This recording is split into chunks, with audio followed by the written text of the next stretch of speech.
check. All right, so I have the privilege to end, a series that for me personally is very powerful.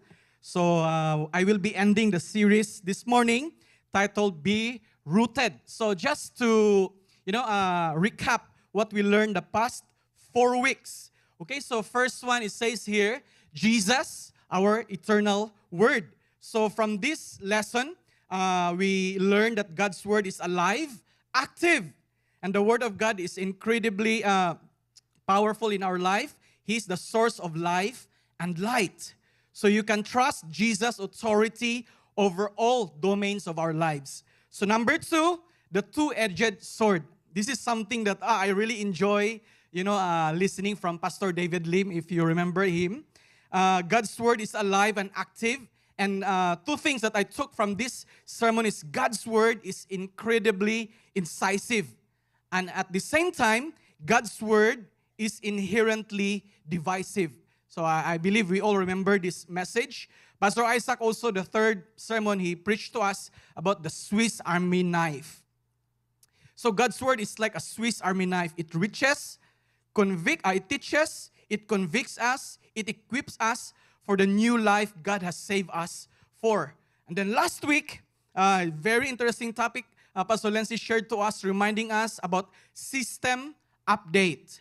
So in this sermon, God reminds us that His Word installs update in our lives that change the way we live and the way we think. So this morning, I'll be sharing something very fun. Okay, personally, I enjoy preparing the sermon because it's attack. The word here is attack, wield the sword. So personally, I experienced 2 different attacks while preparing. So first one, I struggle a lot with my study because I cannot find the same schedule with my classmate. And then Thursday, I get hold of the flow of the sermon. The first attack is negative. The second attack is positive. So while I was preparing, suddenly Irene shouted. She was in the kitchen, I was in the living room. Then I'm so like, I'm in that, mood already preparing. And he said, "Oh, you're CPF." No, CPF. No, not CPF. What's the term? Yeah, my PR. Yeah, my PR is, your PR is, I don't know the term. Yeah, it's approved by, approved by principal. So I said, what does it mean? He said like, it's approved by principal. It means like it's almost there, like it's approved by principal. So it's like, so I'm so excited, like, what we will do. And then I realized like, wow, I lost my focus once again. So today, so God's word is, it's not only, defensive. God's word, the past 4 lessons, when I try to look at it, actually God's word equips us. At the same time, God's word also teaches us how to defend our faith, how to be defensive. Today, this morning, we are going to learn that God's word is not just to equip us and also to defend from all the attacks of the enemy. God's word, we can use it as well to attack. We need to wield the sword. So I have a question for every one of us before I will move forward. And if you are in this situation, I want you to just maybe say amen. Or you can just raise up your hand.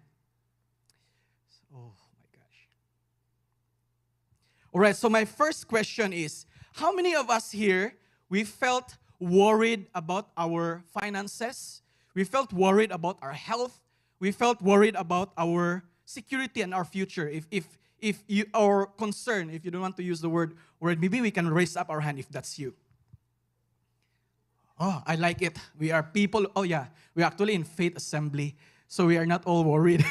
So, okay. So some. Okay. How many of us here, we knew that this is the right thing to do, but we are tempted. We are tempted to shortcut. We are tempted to do the half-truth of these things. So how many of us kind of experience this kind of struggle? Maybe you can raise up your hand. Okay. I saw some again. Okay. Number 3. How many of us here struggle? Wow, all right. I need to attack the enemy again. Okay, how many of us here struggle about believing? believing that this is the word of God, this is how I must live, but we are tempted to live the way we think, the way logic or the reality tells us this is how it should be. How many of us can we raise up our hands? Yeah, we saw some again. So this is the world. When we look around, this is the life. Every one of us, actually, we are fighting our different battles every day. So the question is not if temptation will come, but actually temptation will really come.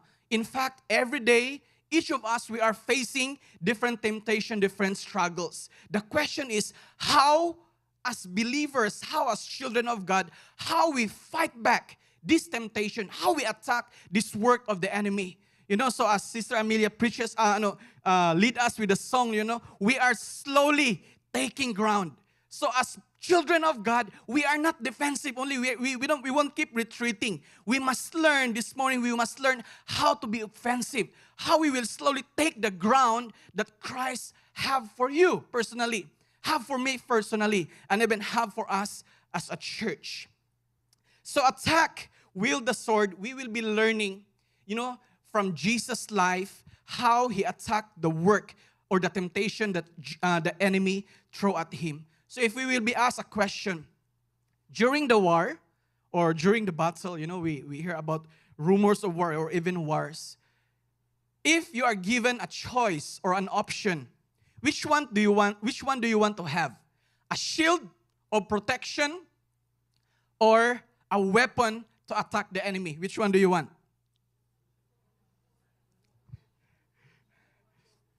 I like this answer. I think I want both. Okay, yeah, that's true. Actually, Jesus gave us the shield to protect us from the works of the enemy. At the same time, he gave us this weapon. God's word is not just to shield us, it is a sword. The Bible many times, it says God's word is a sword of the Spirit. We can use it for offensive. Wield the sword in Matthew chapter 4, verse 1 to 2, it lays the context, the foundation of the message this morning. It says here, then Jesus was led up by the Spirit into the wilderness to be tempted by the devil. Wow, there is a setup here. And after fasting for 40 days and 40 nights, he was hungry.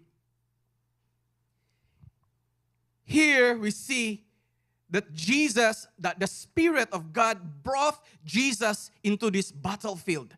Sometimes we pray like, Lord, take away all this struggle. But here we see that God himself, the Spirit, led Jesus into this battlefield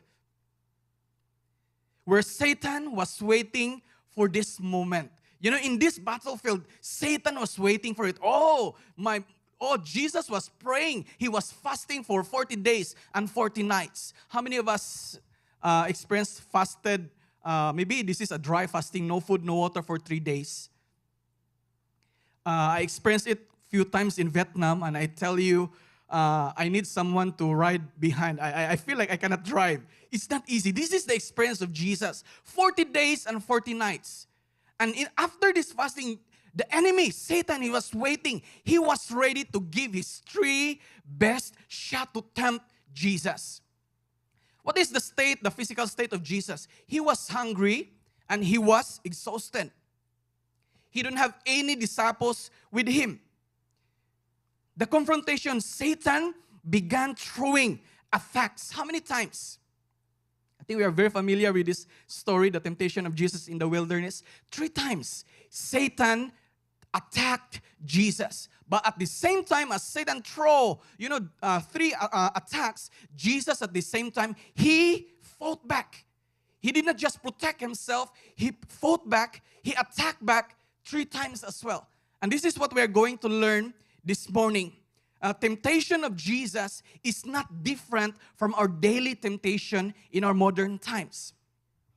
So we are going to learn 3 points this morning. 3 attacks of the enemy. The lie of need. We all have needs.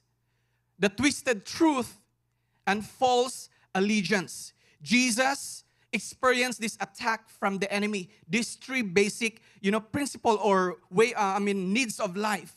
He doesn't just block the attack. He fought back. He is active. He is not passive. He He doesn't have the word hidden in his heart. I have this heart, my father, I have this heart. Satan, you cannot attack me. But no, he wielded his sword. He attacked back with authority.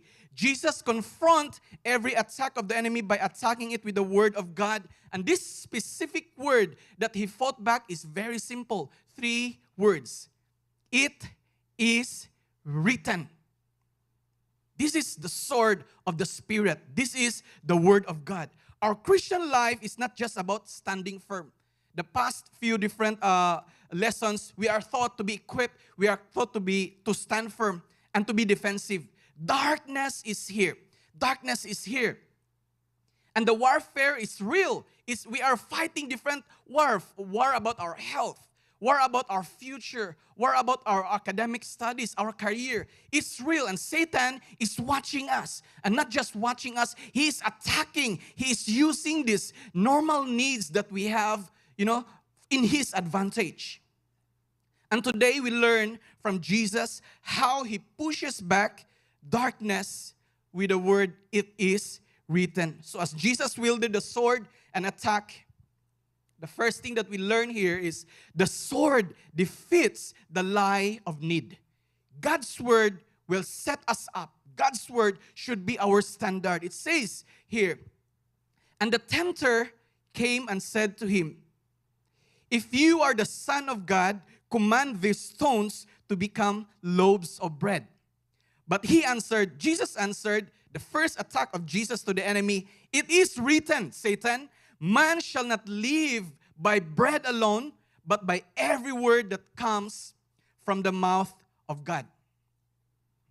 Notice the timing of the temptation. Jesus was fasting 40 days and 40 nights. He was surely physically exhausted, physically tired. The attack is tricky. It's very tricky when we study about it. If you are the Son of God.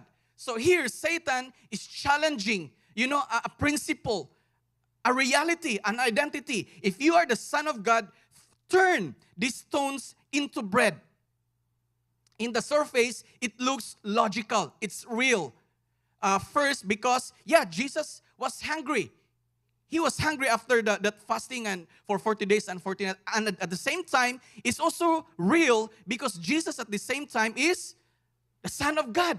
He can perform miracles. He can perform wonders. Surely Jesus can do that. But the real temptation is beyond this logic. It's deeper. Satan actually is suggesting, the lie is suggesting that God's provision is not enough for Jesus. God's provision is not enough for us. This is the real meaning of this temptation. So Jesus attacked this lie back. He wielded this entire story of Matthew chapter 4. This is where the attack of Satan recorded. And Jesus quoted the book of Deuteronomy to attack back the works of the enemy. So in Deuteronomy 8, verse 3, it says here, he humbled you. Moses was writing to the Israelites. He humbled you, causing you to be hungry, and then feeding you with manna, which you never experienced or known, even you and your ancestor, to teach you that the man does not live on bread alone, but on every word that comes from the mouth of the Lord. Notice here, the word in Matthew chapter 4 recorded that it is written. Jesus, he studied the book of law. He quoted, what was written in the book of law, in the book of Deuteronomy. So we know that Jesus is not just fighting the enemy out of nowhere. He studied the word of God. It's very clear. It is written. It's not his own word. It's the word of Moses. And I really enjoyed the past 2 weeks. Ryan, one of our Amplify leader, and Nicole, they were teaching actually the Old Testament. And yesterday we learned from Ryan. He teaches us about the geographic and the brief story of the Old Testament. And as we go home, I told to Irene, shared like, wow, it's a very clear, very beautiful teaching. And I felt so happy because our next generation, they learn. They study about the Word of God. Same with Jesus. He doesn't fight back the enemy with his own understanding, with his own belief. But in fact, he said, Satan, it is written, man shall not live by bread alone. This is how Jesus fought back. Immediately, Jesus implies here that supernatural provision of God is enough. God is able to provide supernaturally to every needs that you have. Sometimes we struggle because we are having or we are struggling by faith to believe and to understand that God's provision is enough for us. We start to say, Lord, I know that you will bless me. I know that you love me and I want to be faithful. But I need to do this career. I need to sacrifice my time for serving you. This is where the temptation of the lie of need start to creep in, to attack in us. But Jesus didn't argue about his hunger. It's not recorded in that chapter 4 in Matthew. In fact, he redefines the situation. He redefines the reality. Man shall not live by bread alone. Jesus telling a truth here that physical need doesn't define us. God's word should define us. Even our journey with the Lord. I would love to share a story about Irene. You know, after our wedding, what's this ceremony called? Tea ceremony. So during the tea ceremony, I'm so excited, like to receive, prayers, to receive greetings or word of encouragement, because they all know that Irene will be going with me to Vietnam. But what I received was, you better take good care of her. One pastor said, Sherwin, you better take care of Irene. Whatever happens to her, you're accountable to me. So I feel like, wow, I'm stressed. But this is real. This is real. The world, logic, the reality will tell us we need the bread of life. We need the bread. We need money. We need all this security that we can take. How about your future? How about your house? And then as we go there, we were in the plane. I said, like, Lord, what we should do? I even don't know what work she can find. So before Irene went there, fully went there, a few times she went to Vietnam and applied to different hospitals. When she also went there with me together already full time, first few days, first few weeks, we go around. Wow, even the biggest hospital, their feedback is, oh, we cannot accept you. You know why? I don't know what is in her resume. I cannot understand. But they said, you are overqualified. We cannot pay you. So, yeah, this is from her. It's not from me, so I'm not bragging. It's her. So, I don't know what to do. And after our prayer meeting, we have a nightly prayer meeting there. And usually my routine is after prayer, I go back home straight. I get her and then we go for dinner. That specific night, I have this very strong conviction to go around. So as I go around, can we see show the slide? Yeah, I saw this school. I never been on this street, but as I went around, I saw this school. What I did is I took photo.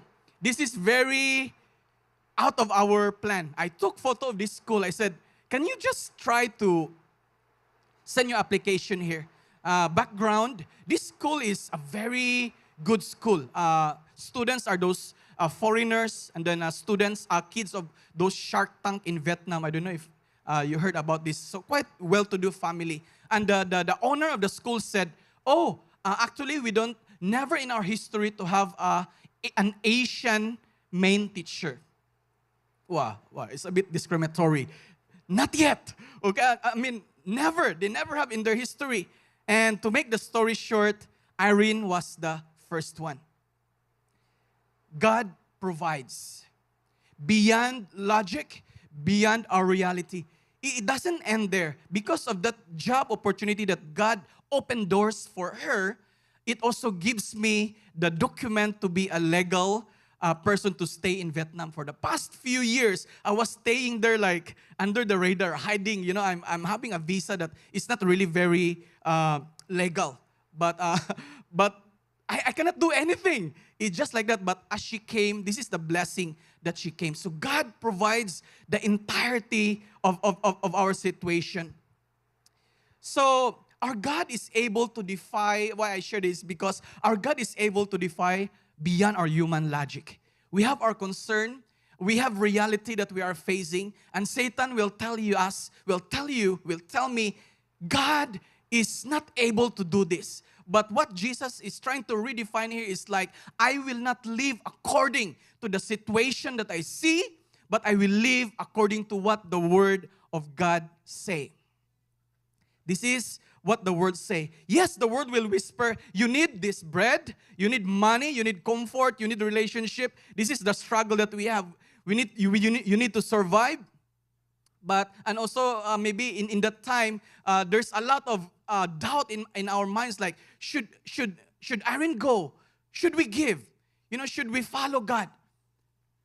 But at the same time, we also need to look back to the Word of God and attack these lies from the enemy that causes us fear. Actually, it causes me fear because I cannot guarantee her safety there. But when I look to the Word of God, it always encouraged me that God's Word and God's provision, and He is our Jehovah Jireh. He is our provider. Jesus is telling us from this point that we need to recognize the lie of the enemy. The enemy will just come and he will say, you need this, you cannot do that. But the Word of God said, it is written, man shall not live by bread alone. We also need to learn how to respond the Word of God with the attack of the enemy through the Word of God. The Word of God is there as our weapon. We need to wield it and use it to attack the work of the enemy. Third is trust God as the ultimate source of our lives. Is it easy? No, it's very difficult. But as we trust God, every temptation from Satan will never have foothold in our lives, in our ministry, even in our family. So, when God says, go, let us go. Because He is able to provide for us. When God says, give, trust that He is our supplier. He's the God that will supply all our needs, provide all our needs. When God says, serve, trust that He will sustain us. Every act of obedience is a declaration that God is our ultimate source. God is our ultimate source. So that's the first part. So after Jesus attacked successfully the lie of need, our needs, Satan threw another offensive. He twisted the word. So it says in Matthew chapter 4, verses 5 to 7, it says here, then the devil took him to the holy city and set him on the pinnacle of the temple and said to him, if you are the Son of God, throw yourself down, for it is written. Wow. Okay. He will command His angel concerning you, and on their hands they will bear you up, lest you strike your foot against a stone. The battle here is going up, level 2. Satan himself said, it is written. And he even uses the Word of God. It gets scary. Jesus said to him again, it is written. So Jesus fight back with the word, it is written. This is warfare. Warfare is not one-sided. We are wielding our sword. We are swinging our sword. So as Satan said, it is written, He will command His angels concerning you. Notice that he twisted. When you go to Psalm 91, I think verse 10 to 12, actually you realize there's a part there that the enemy took it away. Right? So he twisted. Sometimes the enemy use the word, for self-worth, or to make ourselves to become selfish. And here Jesus, after he heard this word, immediately Jesus said to him, again, it is written, you shall not put the Lord your God to test. Satan's word is scripture. The sword of Satan here is scripture. The weapon of Satan here is the Word of God. He said, it is written, but he twisted it. Satan will quote will quote a scripture and twist it. He quotes Psalm 91 here. And it shows us something very important. The enemy doesn't always attack with obvious lie. Sometimes, or oftentimes, the enemy will attack with half-truths. The background of the story in this second temptation is Jesus, the enemy, brought Jesus at the pinnacle of the temple. Just for us to have some idea about this location, actually it's higher than the valley of Kidron. And then, those historians, they measure like this, the height of this temple, the pinnacle of the temple, actually is 137 meters. So when you jump up there to the ground, it measures 137 meters. So what it says to us is like, to survive this fall, you need a miracle, right? You need a miracle. So the location significance is, the first reason is practical. The temple was the most public place or building in Judea, this part during that time. If Jesus, jumped from the temple and survived, many people would see and talk about it and easily spread to the Sadducees and to the Roman world. What does it mean? There will be a premature entry of Jesus. So here, the enemy is trying to destroy God's timing already. Second reason is symbolic. The temple was located on top of a hill in the northern part of the city. So actually in 2 Chronicles chapter 3 verse 1 tells us that this was Mount Moriah. You know the famous story in the Mount Moriah? This is where Abraham offered Isaac. Abraham offered Isaac in this place. And the same hill where Abraham offered Isaac to God before the Lord stopped him. So God stopped him. As God saved the promised son Isaac, this could be the case for God to save the promised Messiah, Jesus. I'm just thinking about it. A temptation to take the easy path for people to recognize Christ or Jesus that time as Messiah.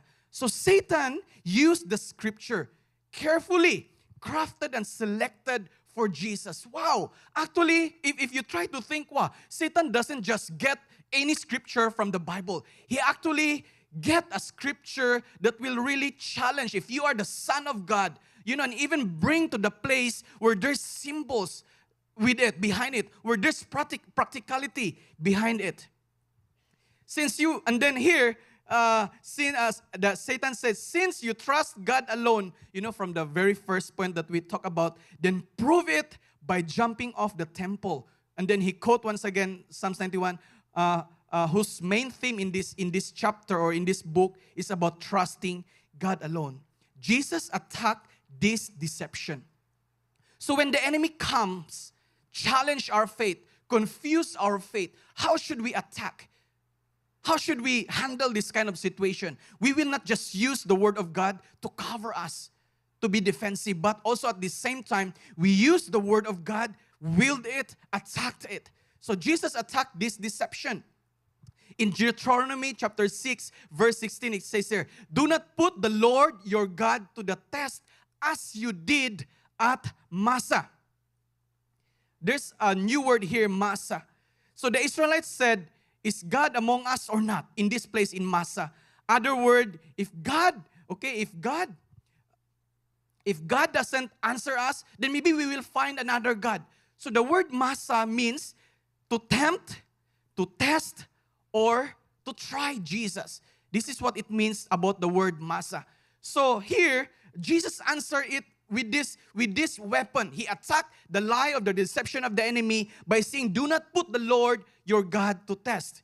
So the attack here, the enemy's way of using scripture is to justify both recklessness and selfishness.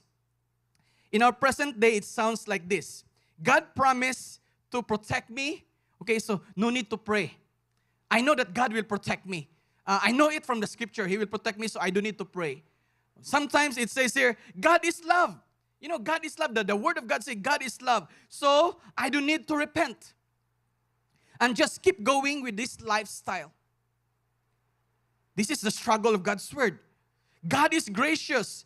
And He wants me to live life fully. Because, the next gen, the younger gen, they have this word YOLO. You only live wants. So God loves me. He's gracious. So He wants me to be happy in this life, right? I need to eat delicious food. I need to go to GB and eat delicious and cheap food there. Whatever is that. This is how the enemy would love to twist the word of God for us to live a half-truth lie. Satan wants to use God's word, God's promises to justify choices that we will take to which God wouldn't endorse. We need to be very careful with that. Jesus attacked this twisted truth. Again, it is written, He said, you should not put the Lord your God to the test. In other words, we don't and we should not manipulate God to prove His faithfulness. We should not manipulate to prove His faithfulness. Faith is not forcing God to perform miracles for you. But faith is trusting God without demanding any proof. I will share a story about my stepfather.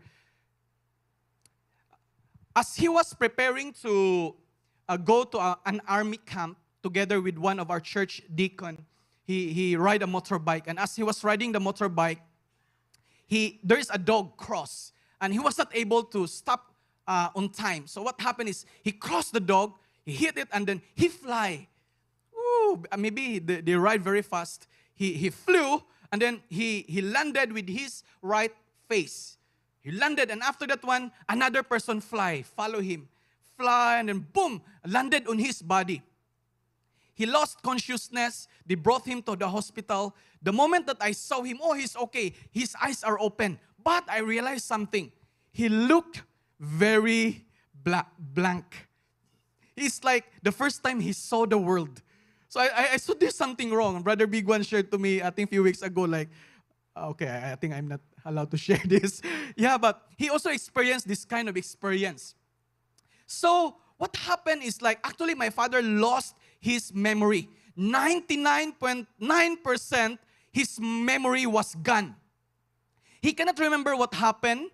He don't know my mother. He could not recognize me. He just totally forget. He even don't know where is our place. So as we go to the bigger hospital that have more machines and equipments, at night, the first night, he start to say, please read Psalm 23 verse 1 to 5. Wow. So we say, oh, maybe his memory back. And then we start to ask, do you know her? I pointed to my mom, do you know her? And he cannot remember. So actually we realized, like, everything, he forget everything but the word of God. One thing remains. He forgot everything.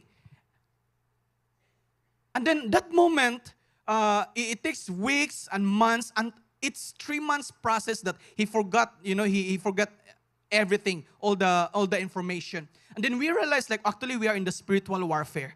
The enemy is attacking us. The enemy is attacking our family. The enemy is attacking the church. We started praying. And then after we start prayer, we started to declare God's word. And just a background of my father, he's a workaholic person. He cannot sit down. And he has this principle, this mindset, like, if he don't work, if he don't do visitation, if he don't do the ministry, the church cannot move well. And this happened. So our family, like, we rattle, we are concerned, we are confused what to do. The church was very concerned. But during these 3 months, actually we experienced something different. Our relationship with God grows stronger as a family and as a church. Not only that one, the church grow, multiply, that we cannot even imagine while our pastor was taking a break. Say amen. Yeah, so it happens. So why I share this one? I share this one because the enemy will attack us. In the very beginning, when God wants to do something great, the first thing that will come is not the provision of God. The first thing that will come is the attacks of the enemy. You know why? He wants to stop. He wants to, to delay the work of God. Why? Because the work of God talks about eternity, talks about growth. So this is what we experience. The moment that, we feel like, the church going to grow, the enemy crippled our top one. That's why we always need to pray for our pastors, Pastor Lensis and our leaders. The battle is real. The spiritual warfare is real. Satan is very tricky. As he prepared the scripture, he didn't just throw a random scripture. He planned it carefully. He even said, it is written. This is the work of the enemy. He will deceive people. He will cripple the leaders of God. But that time we know that it's a warfare. We started to declare, it is written. When you see your family is struggling, what we will do, we need to start wielding this sword of the Spirit. We need to wield the sword of God, the word of truth, and we need to declare God's word over our family. If we see that our ministry, our church is facing, an attack from the enemy, we need to not only pray, but we also need to declare the word that says, it is written, because it is powerful. In the part 2, Jesus is telling us to grow deeper in His word. Next, to keep the word. Jesus heads on when Satan attacked. It is written that God will send His angels concerning you. Jesus immediately said, it is also written. He didn't go home and find his Bible. He didn't look for his disciple to tell me what verse I can use for this. The moment that Satan swing his sword, immediately God swing his sword himself. When Satan said, it is written, Jesus said, it is written. Do not tempt or put your God to test. How much we know the Word of God. And not only how much we know the Word of God, the last part is trust the inherent power of God's Word. As we read the Word of God, sometimes we do need to expound, to explain it. The moment that we read it, power is just, manifesting in that place and in that moment. Lastly, in Matthew chapter 4, verses 8 to 10, it says, again, we are entering into the last temptation. Again, the devil took him to a very high mountain and showed him all the kingdoms of the world and their splendor. All this I will give to you, Satan said, if you will bow down and worship me. Jesus said to Satan, away from me, Satan, for it is written, worship the Lord your God and serve Him only. This temptation is very, very dangerous. All this I will give you if you will bow down and worship me. Finally, Satan or the enemy drops all the disguise, all the pretension, and make a direct attack. Worship me. Worship me. And I will give you the world. Sometimes our worldly success is actually a disguise of idol that Satan put in our lives. Especially if God is being sidelined from this success. This is the ultimate temptation, not the bread, not the protection, but power. I rule the world myself. I rule my situation. I rule my future. Where is God?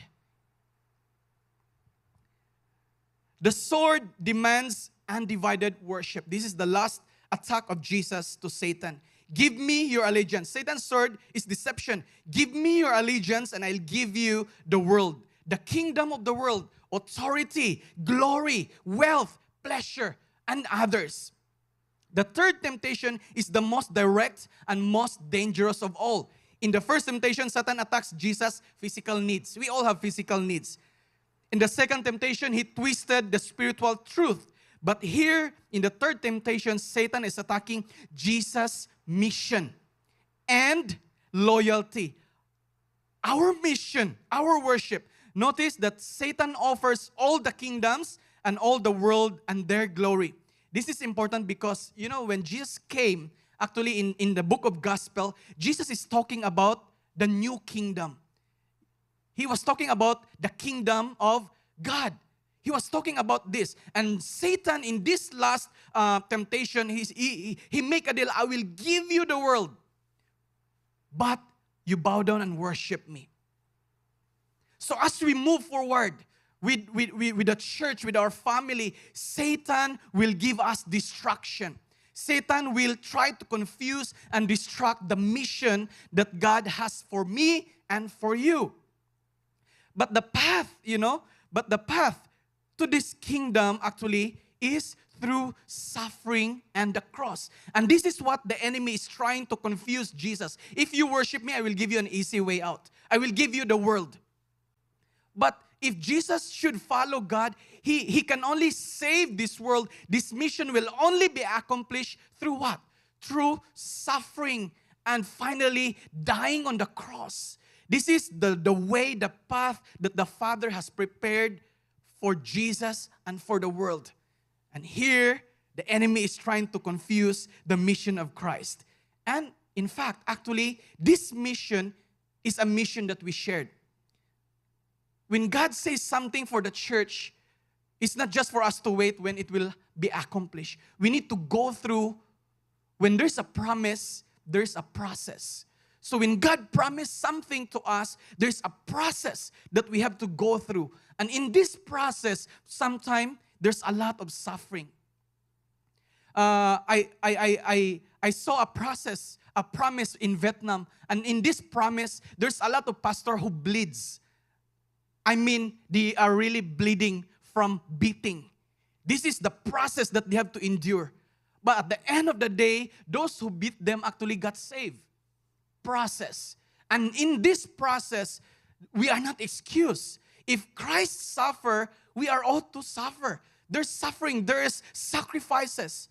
If we have to suffer some part of our finances, we have to. This is part of the process. Satan is using the word deception. You can have the kingdom without the cross. I want God's blessing, but I don't want sacrifice. I want God's promise, but not the process. You can have authority without suffering. I want God to use me, but I don't want to be stretched. You can have glory without obedience. I want God's favor, but I still want to live my own way of life. This is the modern understanding of this third temptation of Satan to Jesus. This is what you can have. This is what you can have. Satan offers Jesus something that appears aligned with the mission of God, but requires compromising his allegiance to God. A very strong word that Jesus used here. It's not just, it is written, but Jesus said, be gone. Go away, Satan. The third weapon that Jesus wielded is a very strong weapon. Jesus attacked this deception. Be gone, Satan. Go away, Satan. This is the strongest rebuke Jesus gave from all the three temptations. Then he declared scripture from Deuteronomy chapter 6 verse 13. It says, you shall worship the Lord your God and serve him only. Wow. It's a final blow of Jesus to the enemy. This third temptation can lead us into three actionable today.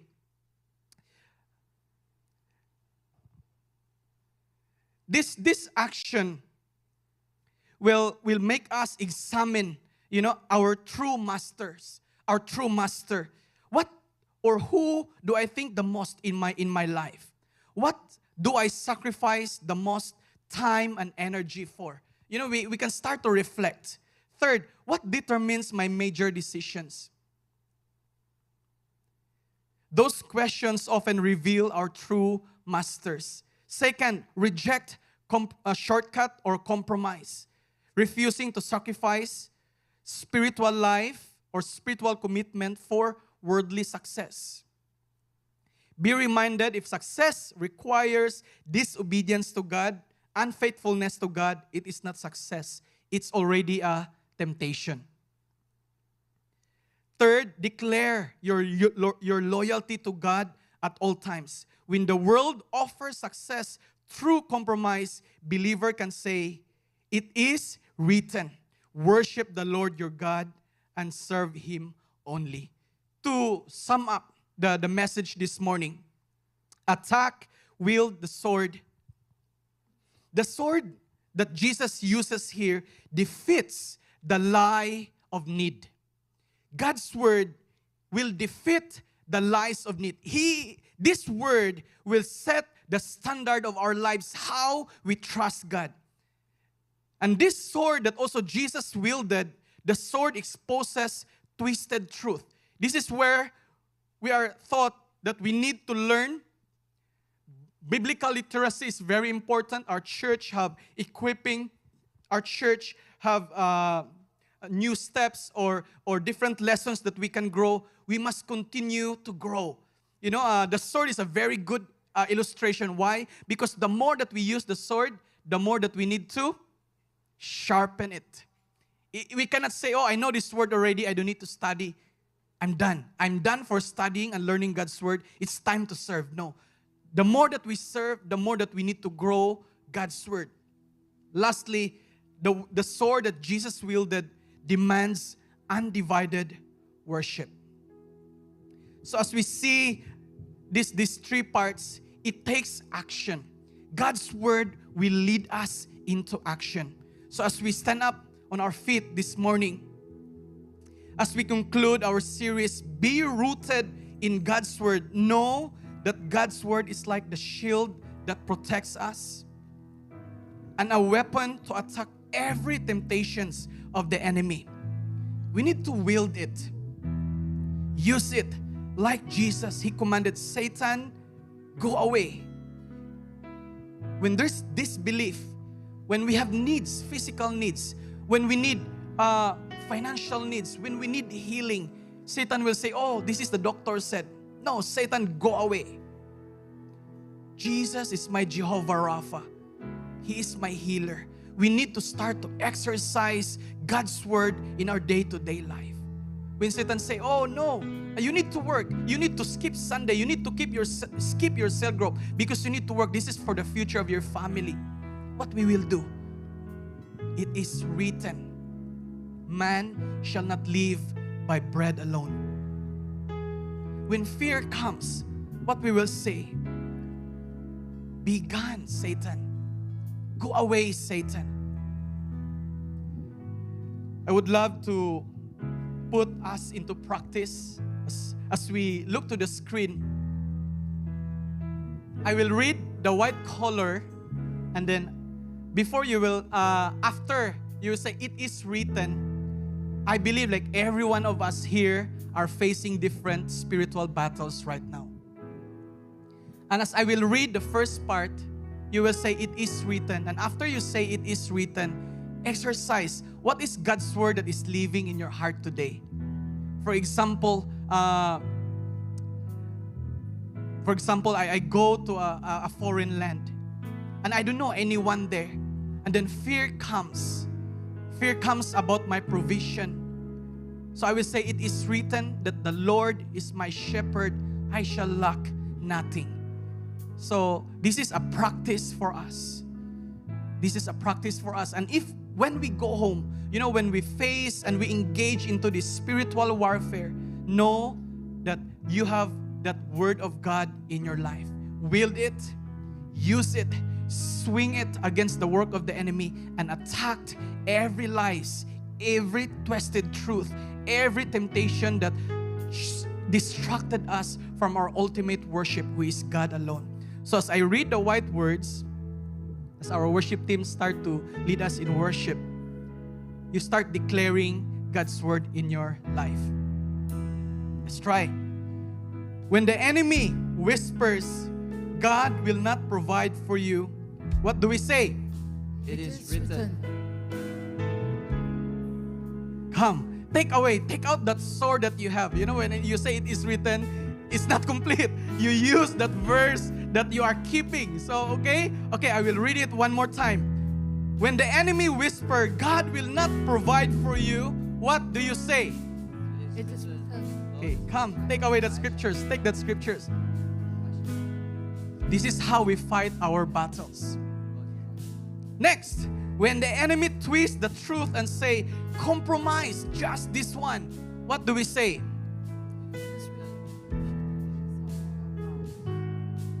Amen. Lastly, when the world demands your loyalty and says, bow to success, to comfort, and power, what the church will say?